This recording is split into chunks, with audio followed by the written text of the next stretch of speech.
we're ready. We're on. Well, we're on up there. Thank you very much for coming back. We will now move on to agenda item 7. We have a number of verbal updates from the PCC, and the first one is about the Constabulary's approach to the recruitment and retention of detectives. We discussed this at the police and crime, when we discussed the police and crime plan on the 21st of February, and there was a comment relating to the innovative approach to raising detective numbers. So we requested a little bit more detail and whether there were any signs of the success of the approach to better prosecuting and preventing crime. So I will invite the PCC to address the members on this topic. Thank you.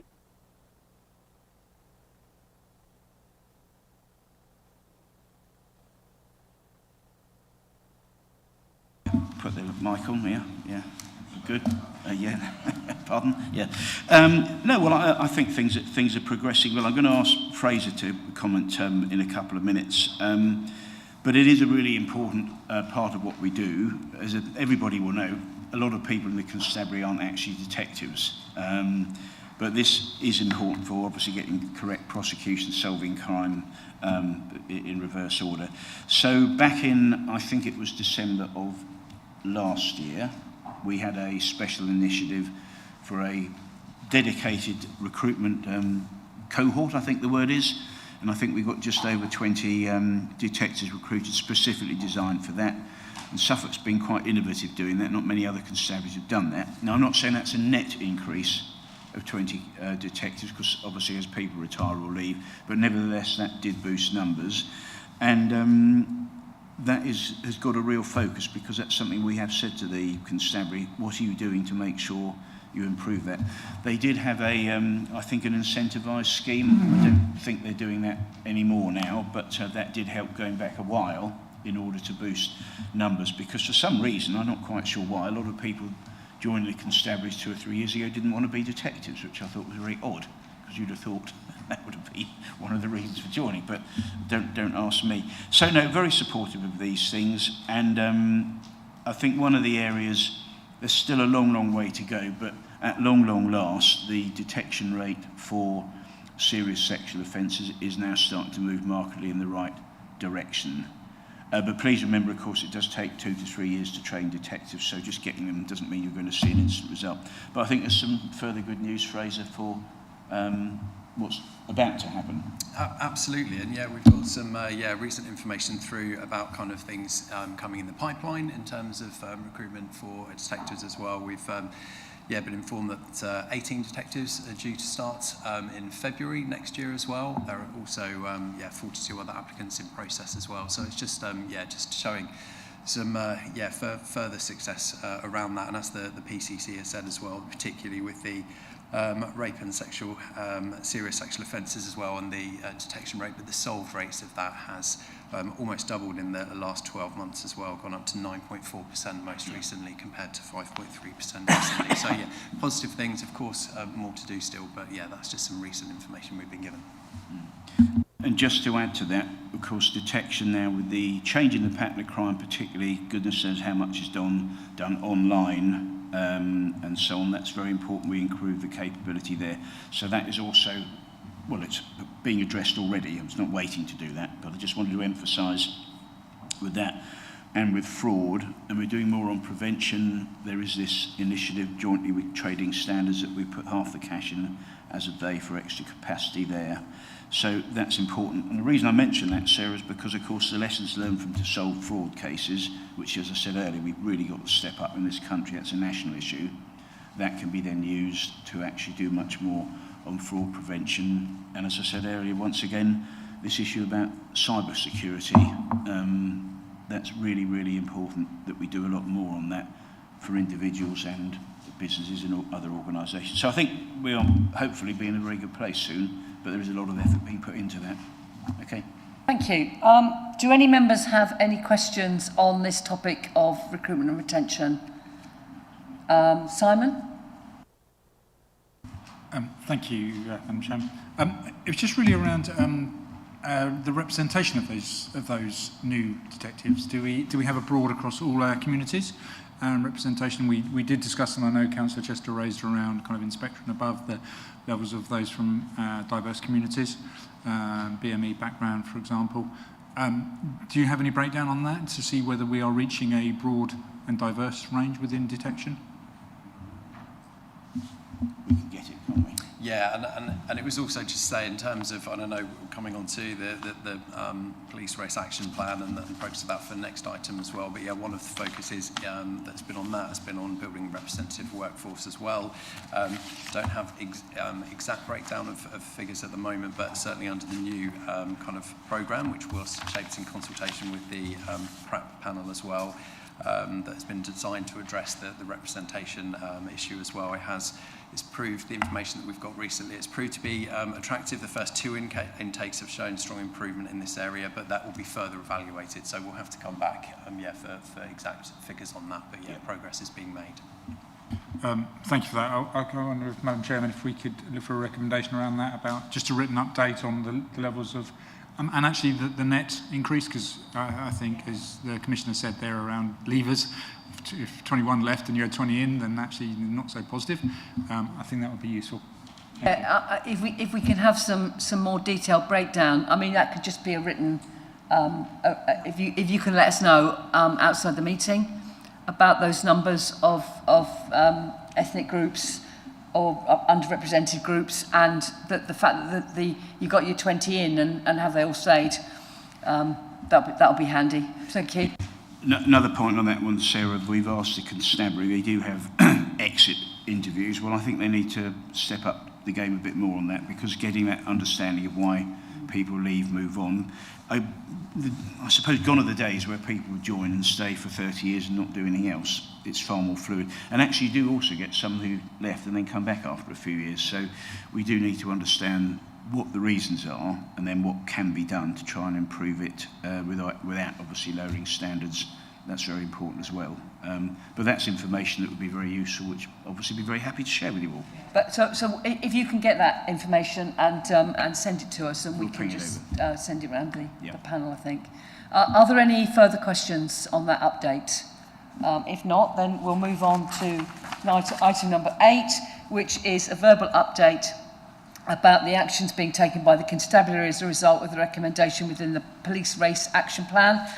This was discussed at our meeting on the 14th of March because we were advised that the recommendations of the police race action plan were being implemented by the constabulary, and we just wanted an update on that. So I would like to invite the PCC to provide an update. Thank you. Thank you very much, Sarah. So this started, I suppose, just over a year ago, and Franstine is one of the members of that, so nice to see you there with your input. So we are part funding this initiative from the OPCC, putting in 6,000 quid, and the constabulary are putting in the other 6,000 quid. And we are now, I suppose, at the point, as my understanding, and I will ask Fraser to comment further, and no doubt Franstine can give more information on it. Having had it established, now we will be looking forward to seeing what difference it's actually made, what contributions it's made. Otherwise, there's no point doing it, of course. There was a peer review, I think, fairly recently, where people came down from London to see how we were doing monitoring it, and I have to say they gave a very, very good report and said we were one of the best, if not the best in the country. That is, of course, before we start to see the results, so the intention is there. My position as the PCC and us as a team will be to say, right, we've done this work, now show us the evidence, coming back to data and evidence, of course, that we're all keen on. What difference is it actually making? Because talk is easy, action is another issue. So we'll see what happens, but I'm certainly pleased that we've had that very favourable report. The chair of the PrAP board, as we call it, use an acronym, has been in touch and said what they're doing, and she is pleased with progress. We're looking at HR, been to women's leadership events and so on. So it is about getting that right mix of people and engaging. Just from a personal point of view, when we hear about certain communities are difficult to reach and so on, in my own personal experience, if you've got contacts, go out and see them. They're not all going to come and see you. And I think that's something I would suggest, I have suggested to the constabulary, you need to do a bit more of, because it's not there's all going to be a problem everywhere. Go and see them, make sure you understand what their concerns are, what they think could be done, and I suppose you can talk about career development. That's really important. Those are things that need to be emphasised, and no doubt a lot more. Fraser, do you want to say anything else? Anything I've left out, which I'm sure there is? Well, just to say as well, so the office of the PCC is also kind of represented and attends the panels as well, so we're able to obviously update the PCC and that, as well as getting relevant information from it that informs through our APP process relevant things within workforce, police powers, etc. in that for that accountability mechanism as well. But it's yeah, I think you've touched on the main points, PCC and in terms of the recruitment and focus going forward, and we'll be getting more feedback that will then go through the APP process. Yeah. Thank you. Franstine, you've got a question? Yes, just wanted to just give the my colleagues a more in-depth overview of the work of the PRAP. Not only are we looking at areas of trust and confidence, representation, disproportionality in being victims of crime, whether you have access to justice, but also we dive deeper into those areas as well. So within the recruitment and within the representation agenda, we look at what opportunities officers from the black community get within the organisations, because it presents as being a white organisation, and you don't very often see people of colour in positions that influence change or decisions. It was identified in a paper that asked for funding from the PCC that Suffolk considers PrEP to be a critical incident. So considering that the funding is only up until March next year, what plans are there to further this much needed work? Yeah, no, that's a good point, Franstine, and well, now we've got the results of that. Yes, it was a one-year commitment, but obviously I'll say this here and now, more than happy to continue it. And actually, I think it should probably be baseline for the foreseeable future, so there's not, people have got certainty. But it's really important that that this is able to follow up with the recommendations, see the evidence. So, as I say, talk is cheap and easy, but the actions are what counts. So there's a whole wide range of things for focus here. Obviously not just recruitment, as you say, other things about public trust and confidence, that engagement, police powers, and I know we know that very well, but these are all really important issues here that need to be looked at, and then we can look at the data and monitor progress. So now we've, if you like, got that first year is just about done, well then, yeah, we will make sure that it continues afterwards. I'll say that here and now, you can record it, is recorded. Because it is important that we are seen to make progress and keep doing that. Yeah, and can I just add to that the National Chiefs of Police Council, when they came down to have a look at what we were doing, if you think about the 43 forces across England, Scotland, Wales and Northern Ireland, Suffolk is, if not the only police force that is actively engaging in this process. So I think we're already setting a standard and for other forces to benchmark against, and that's why I think it's even more important that we continue doing this work. Thank you. I agree. I think it's wonderful that Suffolk are at the forefront of this, and you know it'll need to continue. It's not just a short-term project, so I do hope it will not just be a 1 year thing, and clearly we've got to see the results, and that might be quite a long term to see any real change. It's not going to be a quick fix, is it? Well, I'll give that commitment today, and I meant what I said. So it's all been recorded, so if anybody wanted the evidence, you heard it here. So simple as that. No, that's not the sort of thing to negotiate, and like other things, we will make sure that if there are recommendations and outcomes that that particular board agrees, well then if it's been agreed by the board and the constabulary sit on it as well then let's get on and implement it, and not find reasons to avoid it. I'll be very focused on that, let's put it that way. Thank you. Simon. Yeah, just a really quick question.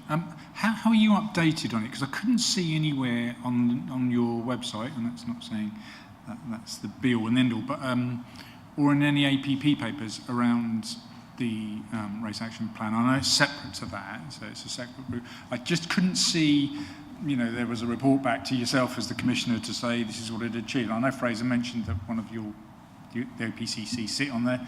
Is that?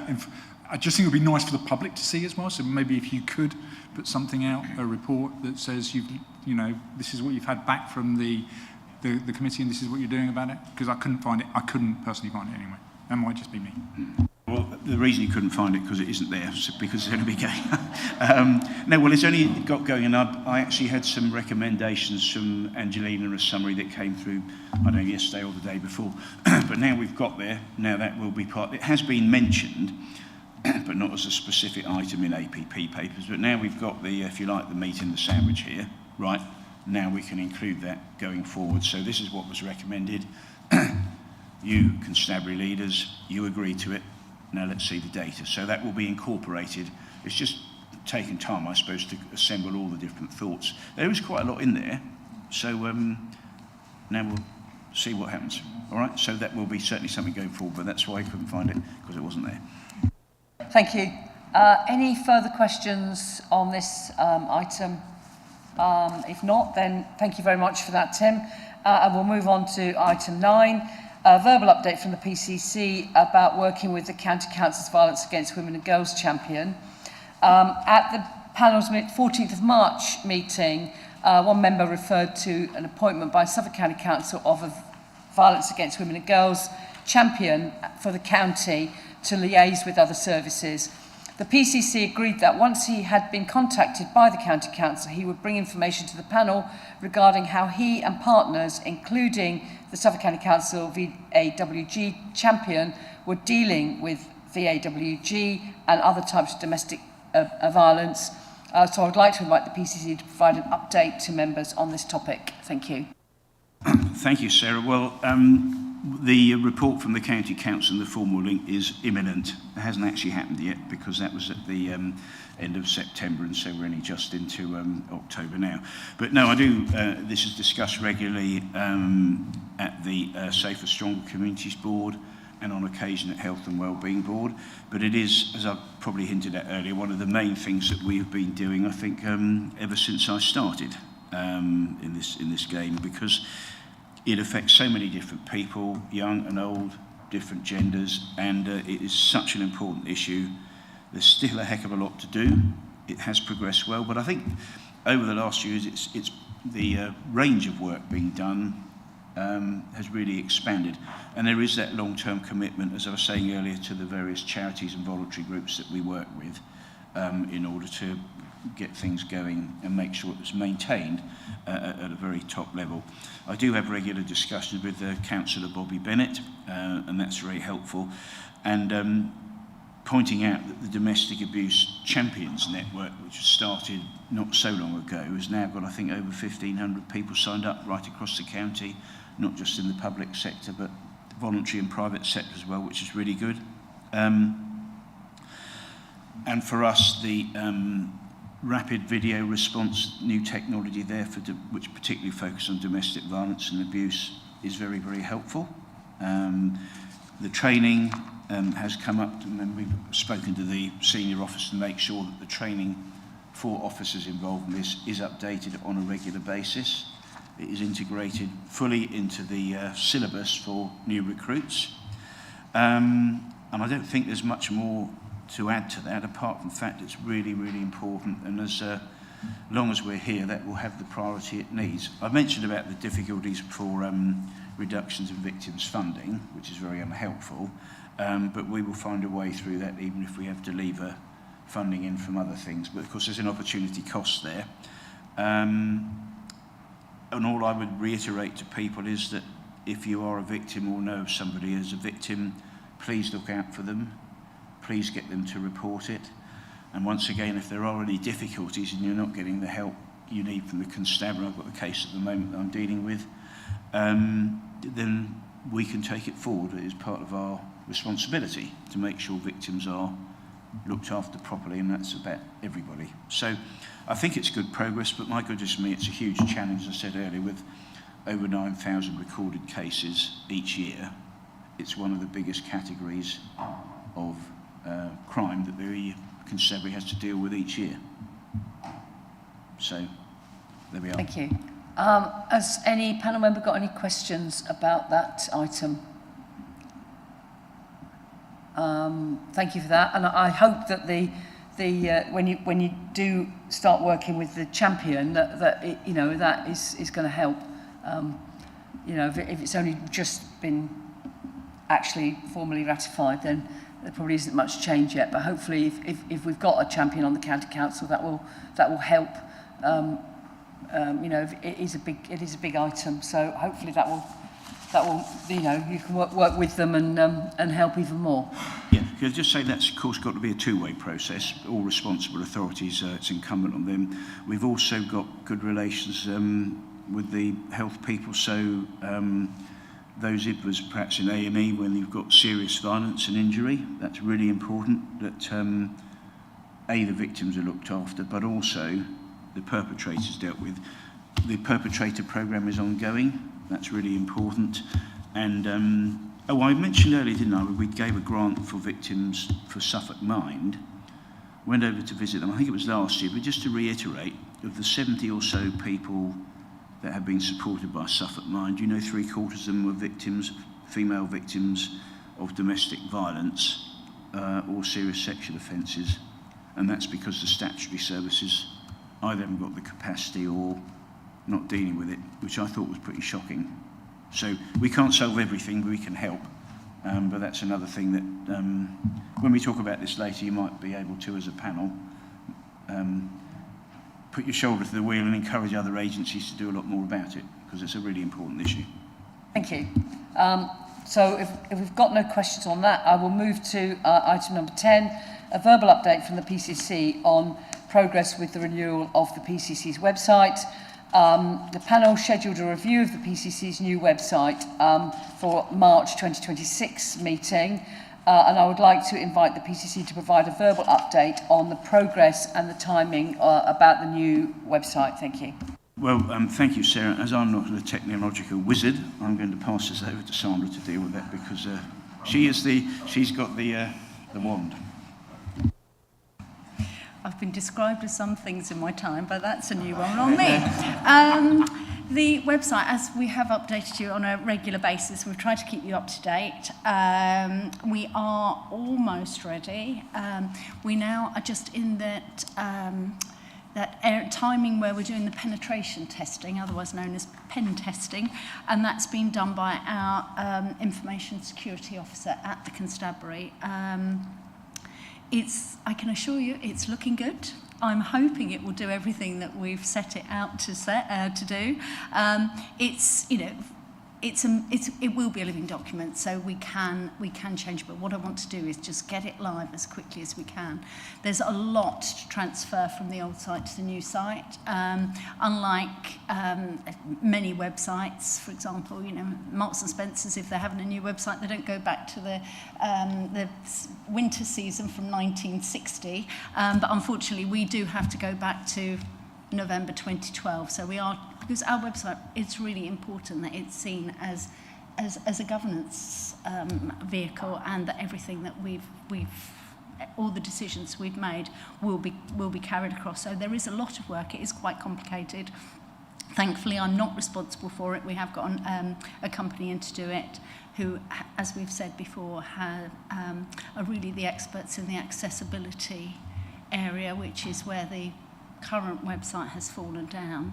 And we're also, just for information really, we've, having spoken to our colleagues in Norfolk, they have got some testing for, some training for accessibility, to ensure that all their documents are as accessible as possible. So we're joining with them, because obviously it makes it far cheaper from a training perspective to do it all together. So at least for members of our team, we'll be taking part in that training with Norfolk to make sure that we get, you know, the website will be accessible when we take it over, and we want to ensure that we keep on top of it. So hopefully that training will help us to do it, and that involves working with the documents that we have at the moment to make sure that everything that goes on the website is as accessible as possible. And with the amount of PDFs we use, that isn't always possible, but it really is making it as accessible as possible. So I know you're going to be asking me for a date, so I'm going to tell you mid-November. My fingers are crossed. I hope you won't hold me to it if we're a little bit late, but it very much depends on what they find with that pen testing, because that's where they're looking at the securities and the safety of the website, which is obviously critically important. So as soon as that's done, we will hopefully be ready to go. And thank you for that. And you'll let us know when it goes live, so we can all search for it, look for it, and see how accessible it is. So I'll be having a party. You'll know it. I know that it's really important that it's right, and it's right that the panel is keeping an eye on us for that. But we want it ourselves. It's something that we really need. So we'll let you know as soon as we know. But let us know, and we'll all be there, clicking away. Right, Councillor Beer and then Councillor Bennett. Just a very quick point. I quite understand we have to have websites and all that, but it sounds as though it's very, very costly. At the end of the day, I would assume it's going to be money well spent. Is there ongoing costs, or just the normal sort of ongoing costs that you would experience with the system you've got in place now? Very similar to every other website in the world, I suppose. There are maintenance costs, there are hosting costs, but what we hope with this website is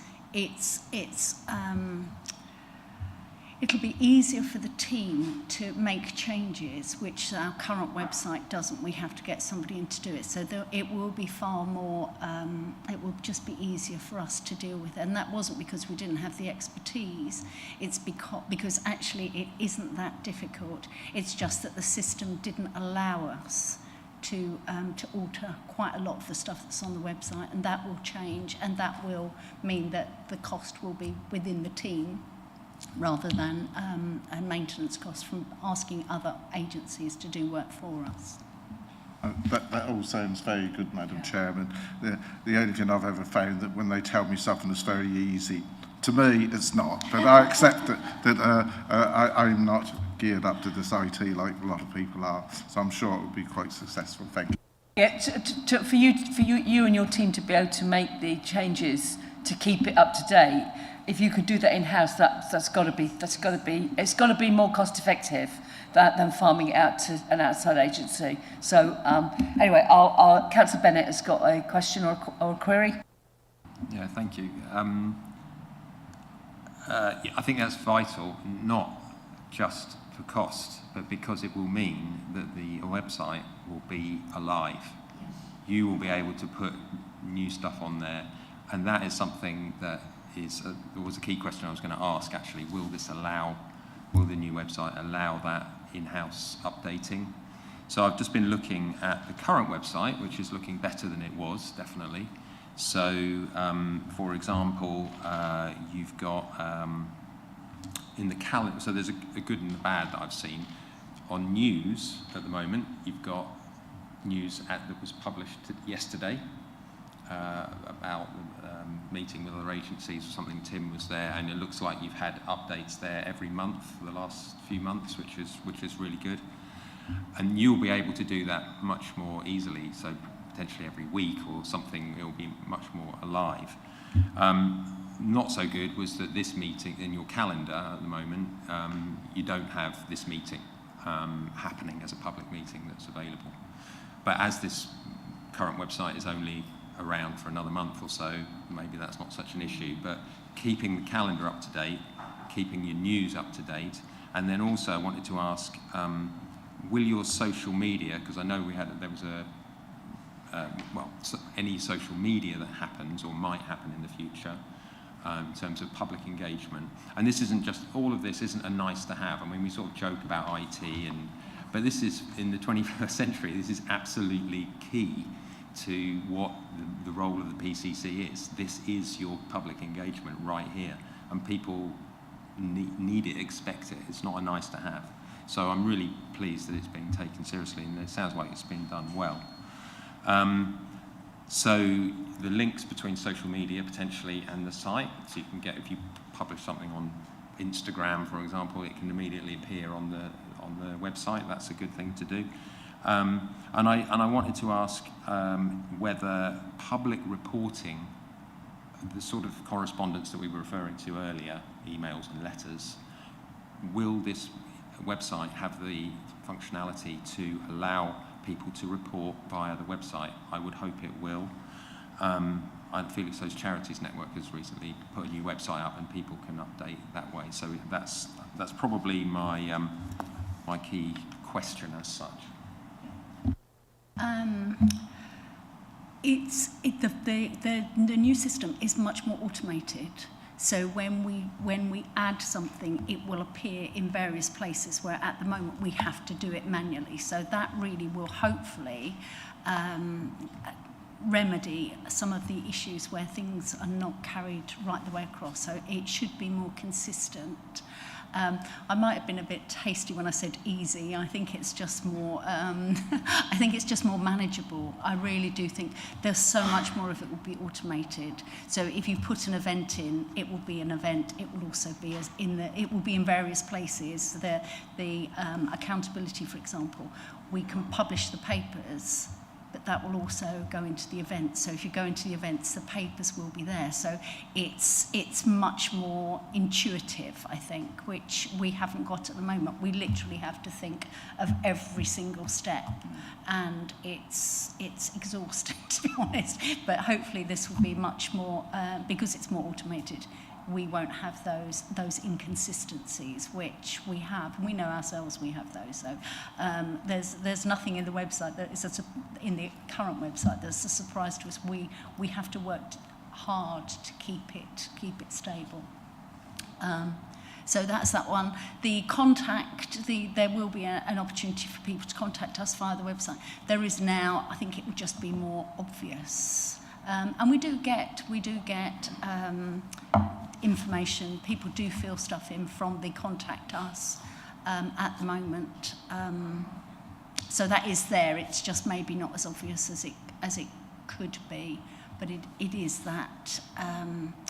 It just looks cleaner, the new website, and I think because of that, it's easy. It will be easier for people to navigate their way around it. Do you want to come back, Seamus? Yeah, thank you, Sandra. That's great. So in the report about correspondence, does that include messages that have come through the current website? It does, and that will continue, but perhaps be a bit more clear to people and easy to use. Yes. Yeah.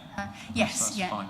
Everything that comes into our office, however it comes into us, is included in that correspondence. The easiest way to yes, yeah. to report stuff.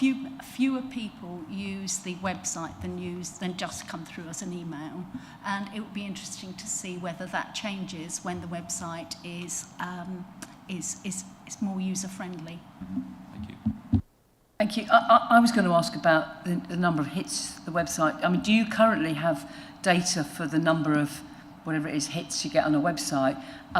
Because it will be interesting to see whether this new website is more popular than the old website, if you can get that sort of data. Will you have access to that sort of information?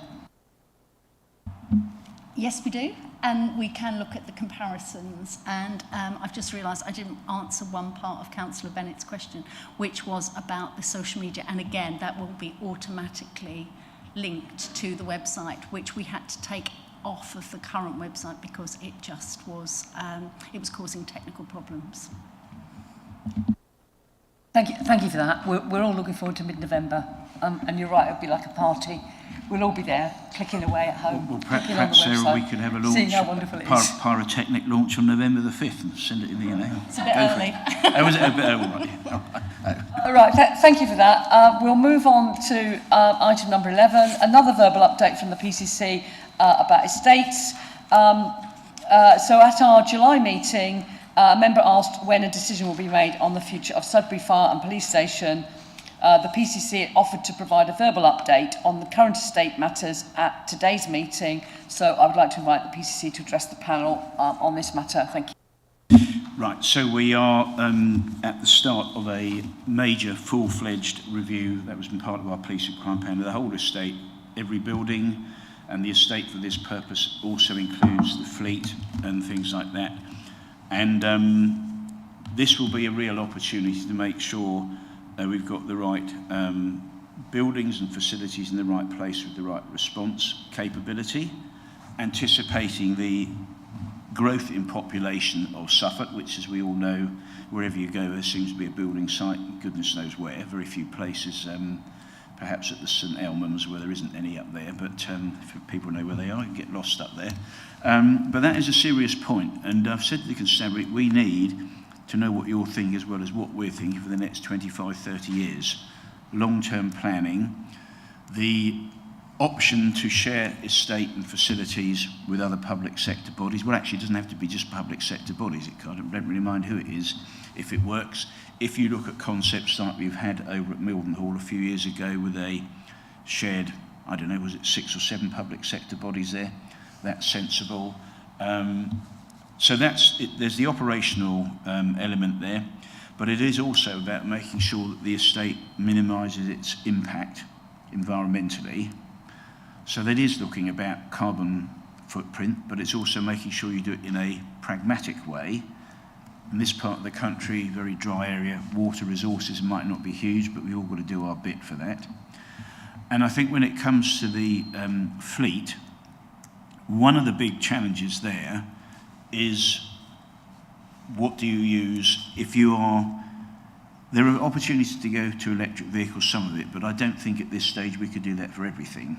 So if you look at response vehicles that may have to go a considerable distance flat out with a huge payload and in remote rural areas, I don't think the electric technology is there yet. So that's work to be done. I believe I'm right in saying, but I would need to check this, that the fleet in Belgium is actually using hydrogen propulsion. Now there may be a mixed economy here, I don't know. We've got to look at the cost. So Police Scotland, and I sit on the, for Police and Crime Commission, the National Environmental Panel, which is done with Blue Light Commercial and our chums in the National Police Chiefs Council. And if you look at Police Scotland, which is aiming to go all electric, some of their difficulties in the remote areas of the Highlands, I know we don't have them in Suffolk, but for response, bearing in mind the payload for armed response vehicle is huge, and if you have to arrest someone, you've got to have enough officers in the vehicle. You don't just stick some person in the back and hope they're okay. You've got to have someone there with them as well. So what I've been told so far, they've had to expand the total size of their fleet by over 10% in order to have the reliability and resilience for response. And you've got to look at what happens for major incidents as well. And charging, and if you get adverse weather conditions, flooding, whatever it happens to be, you can't have any emergency service incapable of doing what needs to be done. So that's a piece of work we're looking at very, very carefully at the moment. And it's about balancing up the public access. We're never going to be able to open all the police stations up, but we've got to make sure people are able to get the public access they need. Now that is something we will come back and discuss with you in detail when we've looked at the evidence in order to make sure we're getting that balance right. Whether we have extra response stations, for example, you may have 2 stations at the moment which are both response in the middle of a town, and I'm not thinking of particular examples here, but bearing in mind they have to cover a large rural area, do you have a set of response bases as well as the, if you like, the bases in towns? Now, I don't know on that one, but you've got to remember you've also got to respond to major rural areas as well. If you look at Stowmarket Police and Fire Station, which we know very well, I mention that because also there's a response on roads policing, particularly on the main arteries. Now, at the moment, there are possibilities with ambulance, and we're looking at 1 or 2 other stations around Suffolk where we could go in with ambulance. That will help, I think, resilience. So there's a lot to do on that. And I think the best thing to say at this stage, Sarah, is I would estimate that would be ready for us to discuss. We'll certainly give initial findings in March of next year where we've got to. Don't want to tangle that up with the budget paper, because that will have implications, of course. And one of the things we are absolutely committed to, the improvements to the control room capability, and I hope we'll be able to make an announcement soon on exactly what's happening with that, and certainly in time for the budget paper at the next meeting, because we have set aside a big capital sum for that, and we need to make sure we've got the right facilities in the right place. And by the way, just to reassure everybody, that's nothing to do with we will not move a control room out of Suffolk. Don't worry about that, in case someone mentions that. It didn't happen before, and it's not going to happen now, just so we're clear on that.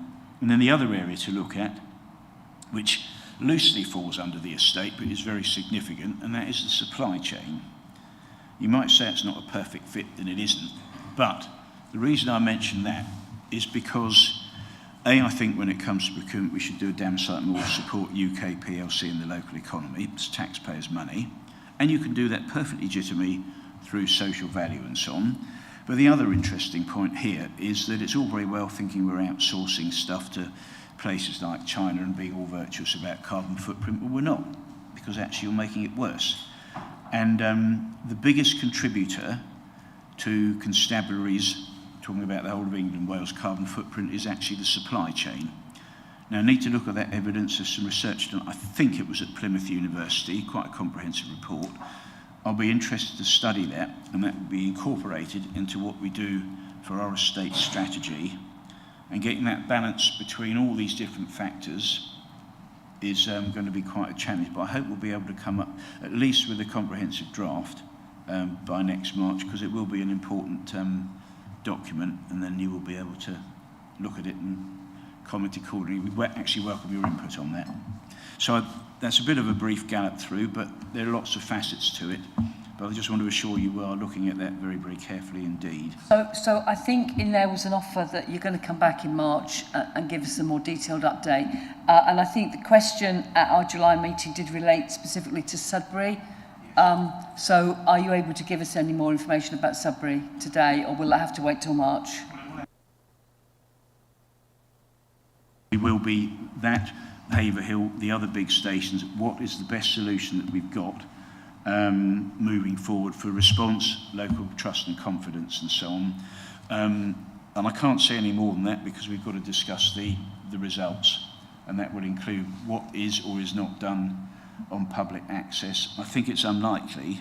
I'll have to see what the constabulary says about what we're going to do on that. But with new technology, there are all sorts of things that we can do. So we're already having discussions. They're at an early stage, but I can assure you Sudbury, Haverhill are two big ones on the list. I know there are big plans for the District Council, particularly on Haverhill. And we need to look at other older facilities. Are they in the right place? We've got 13 joint police fire stations, so there's no plans to alter those at all. They are relatively new, being revamped.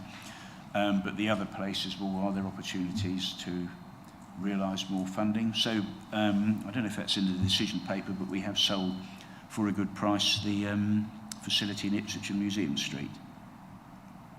And if I could just make a comment, without going to commercially sensitive details, it's a good job that we intervened to get a suitable price, and I'll leave it at that. But you can think about that at your leisure. Thank you. So I've got Simon and Councillor Beer who both want to make some comments or questions. So, Simon? Yes, thank you. Just over I look forward to the estates review in March. I suppose a plea at this stage, when you're probably starting to do that work, is that actually it reflects what policing is going to look like in 2050, because I think my concern is, and I've seen this in local authorities before, having worked there for a considerable time, you design things around what happens now, and by the time you get there in 10, 15, 20 years' time, actually it looks very different. The nature of crime looks different, and it's not just about the population, it's actually, what are we aiming to do here? Are we aiming to build out crime from new build perspective?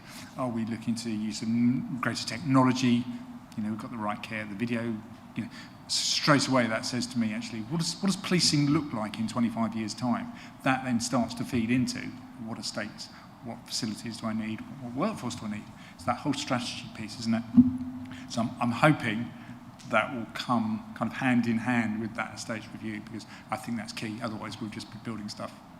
No, absolutely, Simon. That is the intention. I've already spoken to senior officers.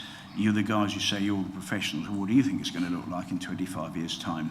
And I want answers. I don't want to, well, we don't know. Well, give us the best estimate of what you think it will be, looking at all those changes. And I think the other thing here that perhaps hasn't been done in the past, this is just a personal view, whenever you do things like this, you've got to be as flexible as possible, balancing up the resources you've got.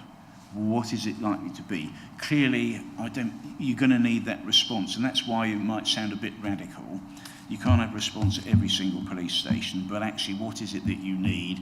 If you look at different working patterns, remote access, all these sorts of things have got to go into it, and never mind the change in the pattern of crime. So, for example, if you look at the cyber unit up at Halesworth, which is in a relatively old building, I imagine that was built about the same time as HQ in the 70s, then you look at things like data storage, and I'm not an expert on this, putting it in the cloud, but we had to put a lot of money in there 2 or 3 years ago for servers and so on. Then you look at energy consumption, water usage, and all of this becomes quite complicated. And the other difficulty we're going to have, if you're looking at carbon footprint, we actually at the moment have no grant aid from central government to do anything about it. So it's all very well for them to say you want to do something, fine.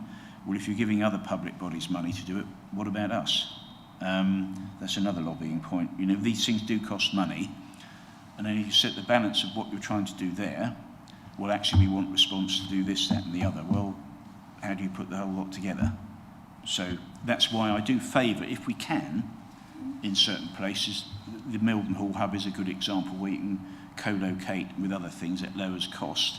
And actually at times it will improve response. And if you look at, so with fire and rescue, we were, as it happens, over in Sudbury yesterday on a multi-agency operation there, which was very successful, but you've got, 3, 4, 5 organisations involved? Yeah, at least. Yeah, must have been. Councils. So immigration control, policing, local authority, fire and rescue, and everybody's got different powers, I suppose, and that's how you blend it together. So where possible, some degree of co-location would make obvious sense. And I just hope the leadership in the constabulary recognises that and comes up with ideas accordingly. We certainly will, but we're not the experts in that. We're there to hold them to account. So I hope that gives a broad brush, and I promise you it will come as a draft, and your input will be welcome. Thank you for that. Can I just reiterate, I think the hydrogen issue, I think it's right. I think fire and rescue are finding the same issues with work, payload and weight. That actually electric vehicles are not the answer. No. So maybe there could be a joint piece of work around hydrogen as well. Well, I think electric cars are the Betamax of the video industry, and I think VHS will be hydrogen in the future. Betamax was better anyway, to some people's eyes. It didn't have the marketing. But anyway, we won't go there. Councillor Beer. Thank you, Madam Chairman. Well, I think I might have been the member that brought this up previously. And I do understand that you've got to look forward, and you're going to bring this back to us next March. And I do accept what my colleague behind me has said about the police of the future, but none of us really know what that's going to entail. I'm going to be critical now because I feel very unhappy that we're not doing something about the Sudbury police station. This has gone on far too long. It's long overdue. We've been trying to get something done. I know you behind the scenes have also been following this closely, but it must have been going on for several years, possibly 10, that it's been underused. It's a large building. It sits there, it's not used, it closes, I think now about 5 or 6 o'clock, and it's limited when the use you can give it during the day. It's such a waste of money, and it could be better spent. Also, we looked at amalgamating it with the fire station in Sudbury, with the ambulance service going there. There was possibilities. We've lost some of them now because there was a factory right nearby that closed that you could have perhaps incorporated a bit. I think you've left something behind, and I feel very strongly that really this is just fobbing us off for another 6 months. Not intentionally, I understand that, but we're not getting anywhere. We're no further now, other than the fact that you've got programmed to come back with a plan in March next year, and that we need to think about the police of the future. But that's not going to help the residents that we serve in Sudbury and Great Cornwall. And I feel really strongly that we're not getting anywhere very quickly on this. And you know, Haverhill I know is left behind a little bit, but we've got large amounts of population, and really I was hoping you were going to come back with some dates, that you've got somebody interested who wanted to buy it, some ideas of whether you're going to join up with the other blue lights, and we're really no further.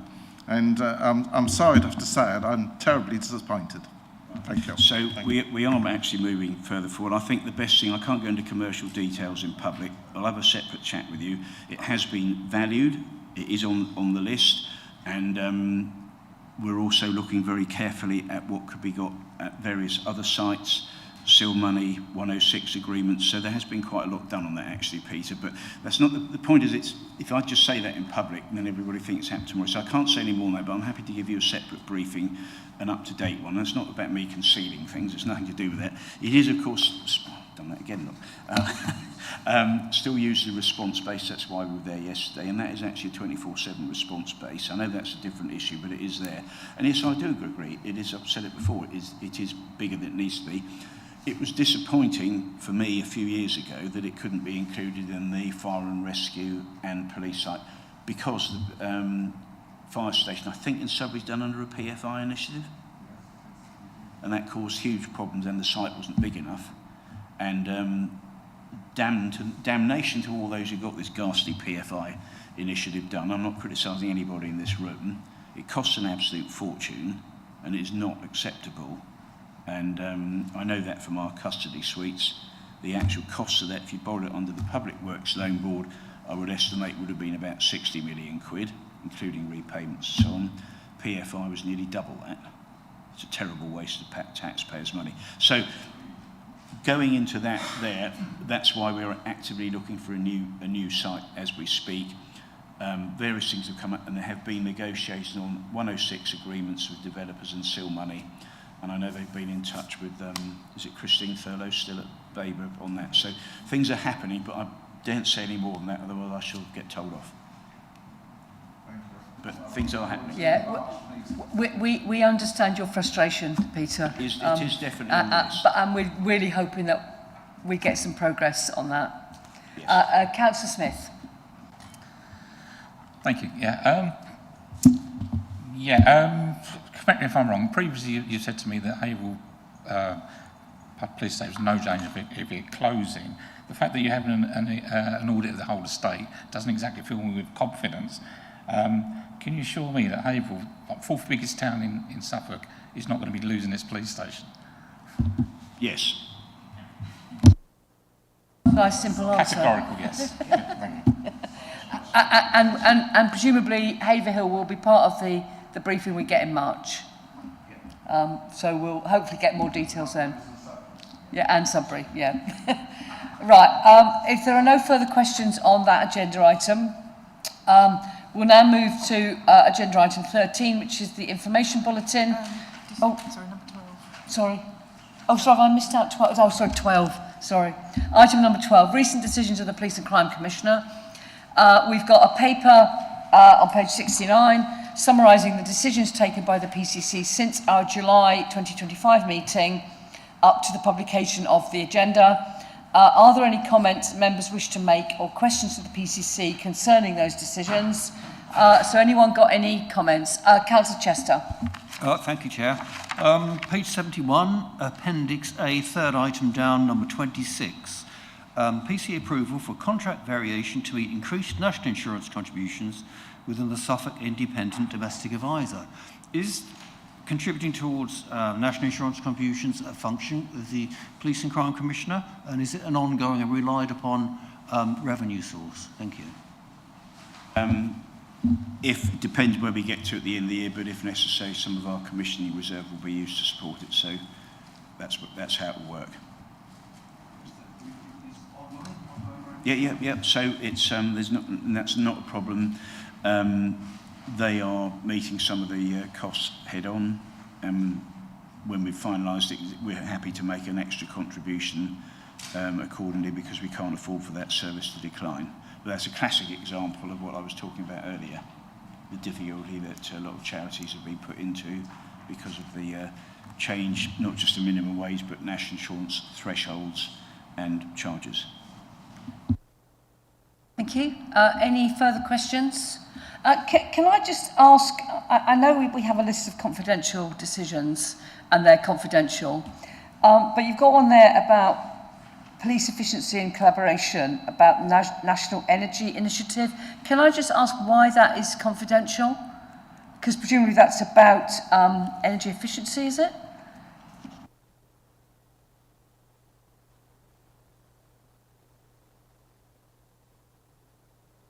It's about the actual cost for energy going forward. That's in consortium with, I think, about, I don't know, 20 other forces or something.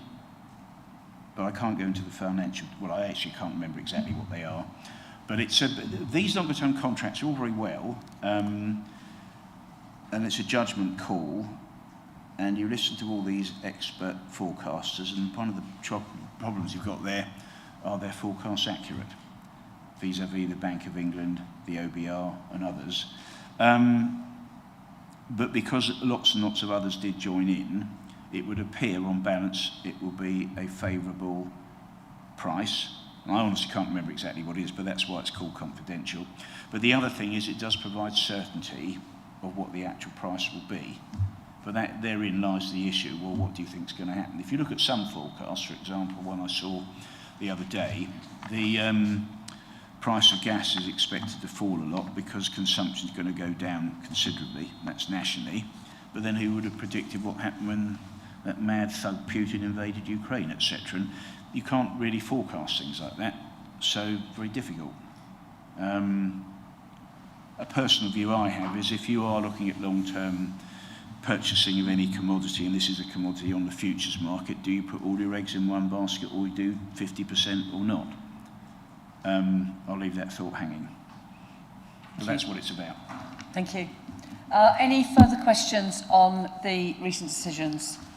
If not, then we will now move to agenda item 13, which is our information bulletin, which is does have quite a lot of information in, because we've got some written responses to our recommendations on previous meetings.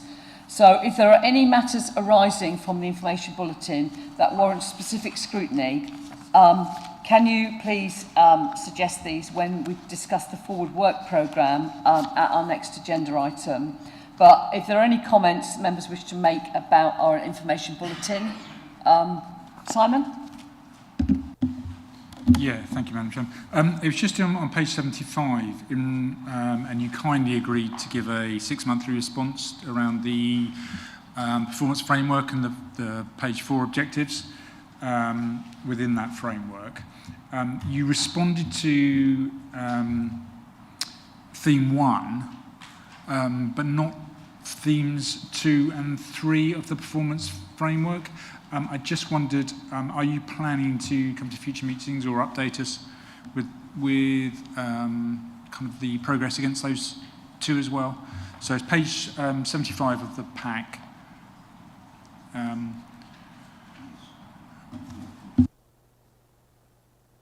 Yes, we thought that might come up.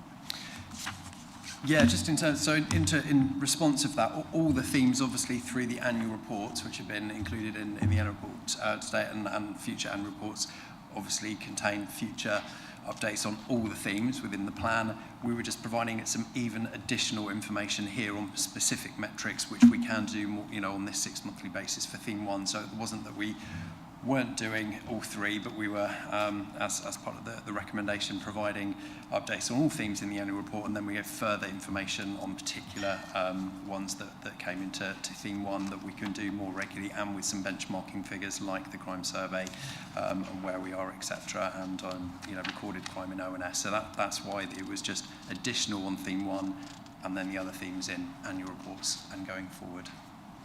So we are not expecting to have 6 monthly reports on theme 2 or 3. That will just be on an annual basis. No, we'll take that away and consider that if you think that would be helpful. Or we can do it in the separate briefings we have, just about getting the balance right. But we'll discuss that when we next catch up. Yeah. I think we'll discuss that next time we meet, because the annual report was for last year, effectively, and this new police crime plan, is for current year, and you had 4 themes last time, I think, and we got 3 this time, so they're not. I know they overlap, but I think it would be useful to keep on top of themes 2 and 3 as well. But we'll discuss that when we meet separately. Are there any further questions on the information bulletin? If not, then we'll move to item number 14, which is the forward work programme. We have agenda items planned for our next scheduled meetings of the panel. They're set out, but this is a live document so that we can respond to changing circumstances. So can I ask panel members if there are any amendments or additions they would like to propose for the panel's forward work programme? And I think we've already got March 2026. We're going to have another update on estates. And our January meeting will be concentrating mostly on the precept and the budget, so may not have a much capacity for any other major items. But is there anything any member would like to add to the forward work programme? Councillor Bennett. For the March meeting, is the website included? Did I read that correctly? So January is the precept. We've got the extra date if we need it. March, we've got the theme 3 and the web. That's all to do with public engagement, which will include the website, won't it? Yeah. And hopefully by then, if it does launch in November, we'll have had a few months to see how it's gone. Yeah. So I think that's included. Did you want to add something else, Seamus? No, okay. Councillor Beer? The estates is coming up in the March meeting, but I can't see it there. No, we're going to add it because we've only decided that today. So Adriana's made a note of that, and that will be added to our March meeting. Sorry. We had there was a meeting, was it last week, about our own public engagement sort of thing, wasn't it? Is that captured in there? How is that going to fit? Are we going to review that, or are we going to report to the PCC? Yes, we had a meeting with the Suffolk County Council people, communication people, comms team, which I thought was really positive. But because it was only last week or the week before, they didn't really give them enough time to focus on this meeting. But going forward, we're going to do a lot more communication via them about our future meetings. And so our next meeting on the budget, they're going to, I think, prepare a sort of press release that goes out, and they're going to do some targeted social media posts to see if we can get a little bit more engagement. But yeah, we probably do need a review of that. But I think we've got to let it run 2 or 3 meetings before we do that. But can that go on a sort of... we'll discuss it when we think it's appropriate, when it's been going for a bit. But I thought it was a really good meeting. And I think it was Mike who was there, wasn't it? It was quite positive, wasn't it? Yeah. Much better than I thought it was going to be, actually. And they did seem to be really quite keen to help us promote the work of the panel and the work of the Commissioner. Yeah, I was very sorry not to be able to be there, but I did read the notes and it did sound like a really useful meeting. Thanks. Is that everything now? So we've, so we're going to add those things to the general work programme, and I think that's it. Thank you very much. We finished before 12:30. So our next meeting is at 9:30 a.m. on 30th of January, and we will be considering the proposed policing precept for 26-27. So I will now officially close the meeting. Thank you very much. Yeah. Well, it's all down to you and your questioning, you see. I can't shut you up, really. That would be rude. No, I need to sign this. I've only got red or green. Can I borrow a blue pen? You want? Well, you don't want red or green. I look to see... My question's always short. Yeah. Oh, yes, yeah. No, I looked to see if I had a blue or black, but I only had green and red. Okay. I've got time to have lunch before I go. That's nice. That's exciting, isn't it? Last time I was here on the meeting, I was finished at 2 o'clock and I missed the cafe and I had to eat chocolate and crisps, which obviously wasn't a shit.